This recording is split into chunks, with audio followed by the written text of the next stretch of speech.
In our previous episodes, we talked about the notion that the land of Eretz Yisrael is going to be divided up differently.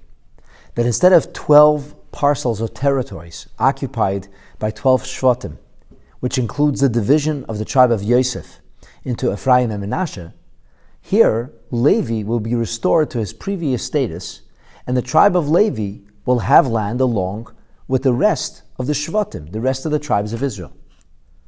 We also learned from the Gemara that the emphasis is going to be on 13 different territories or colonies. And these 13 territories, united together, represent the 12 Shvatim and a special parcel of land which will go to Moshiach.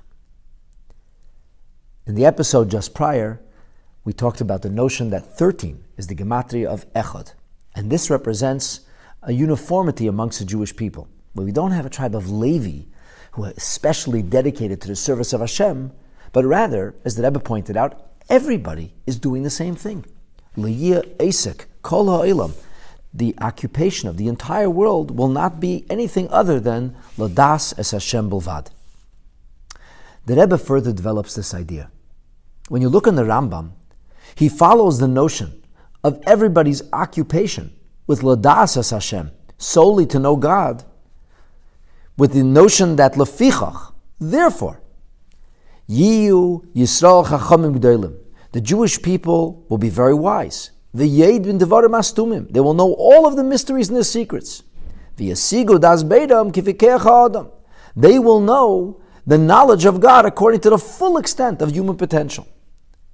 The Rambam says then, Shenemar, we know this because the prophet Yeshayahu, Isaiah states in the 11th chapter of his prophecies in the 9th verse, that the world will be filled, when Moshiach comes, with the knowledge of God,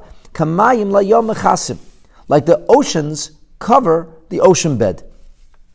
And the point then is this: the oceans cover a vast host of living beings, but the waters cover them up to the point that their individual existence isn't really perceived or identified.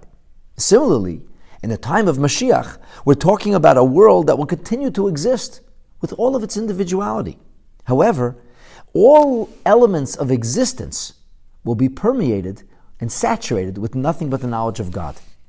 And the Rebbe says that it's so natural then that although there'll be different Shvatim, we'll still have different tribes, we'll still have, as we read in the prophecies of Yechezkel HaNavi, different gates to enter Yerushalayim, but ultimately it's Echad. It's all one, because the knowledge of Hashem will bathe us to the point that our individuality will simply be eclipsed by the overwhelming knowledge of our Kadosh Baruch Hu.